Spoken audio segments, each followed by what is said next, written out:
Hello and welcome to Bacterial Matchmaking. The only show where we help an infection find the right bacteria for them. Speaking of infections, seems I've stepped on a dirty nail. But anyway, let's introduce our virulent, toxic, possibly lethal bachelor. This is Wound Botulism!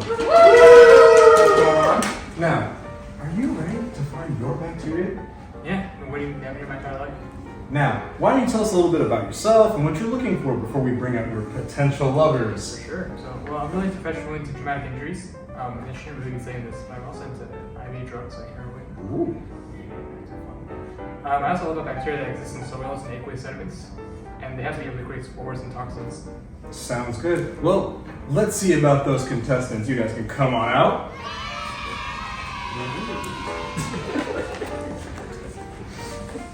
Now, why don't we each introduce ourselves, starting with contestant number 1.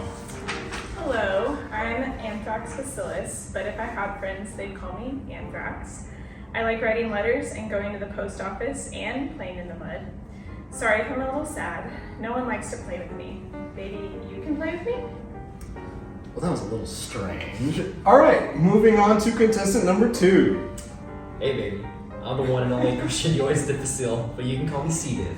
I spend a lot of time in hospitals and nursing homes. Oh, so you work in hospitals and nursing homes. I can say that. Okay, so I'm just gonna pretend I did not hear that. You are in for one rough day. Go ahead, contestant number 3. Nice to meet everyone. I'm Clostridium botulinum, but that's a little long, so everyone calls me CB. I do a lot of work with nails, and I love giving babies honey because it's so healthy for them. Wait a second, I thought you weren't supposed to. You know what? I'm just not gonna ask any more questions. Except for these ones. Now, our very first question is, how do you plan on causing disease? Contestant number 1. Well, when you ride with me, you'll be meeting my 3 buddies. Big P will help get us into any club in town, while my boys E and L will leave them sweating and piled up behind us. Ooh, that sounds interesting. Okay, contestant number 2. Yeah, she might need 3 to back him up, but all I need are 2 buddies. Once I send out my buddies Amy and Meanie, any place around us will be breaking down the doors to let us in.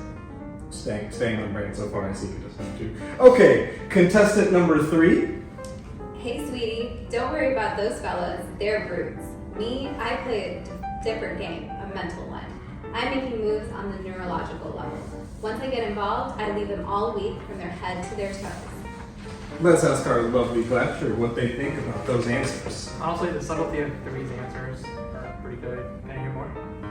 Of course, sweetie. So about 10 days after the initial infection, my toxin cleaves snare proteins, which as a smart little infection like you knows, prevents the release of presynaptic acetylcholine. No way! I cause classic paralysis, blurred vision, facial weakness, dysphagia, and dyspnea. So that all sounds perfect to me. I'm seeing sparks! Or maybe those are spores. On to the next question. How do you spread yourself, contestant number 1? Oh, no, sorry, I cut you off. I want to hear from 3 first. Of course, babe. Well, whenever my nutrients get depleted, I start to sporulate. In my endospore form, I'm resistant to desiccation and degradation.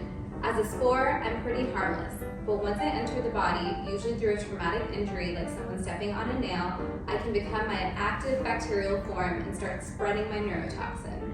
That's not good. I might need to go to the doctor. Wait, and do you cause ascending paralysis? Of course I do. My neurotoxin also causes respiratory failure by causing paralysis in the diaphragm and accessory muscles, so I can take your breath away. Yeah, we can stop right there. I think CB is the one for me. Oh, well, that's good, because I need to go to the hospital anyway. Anybody else having trouble breathing? It's too Too late. late for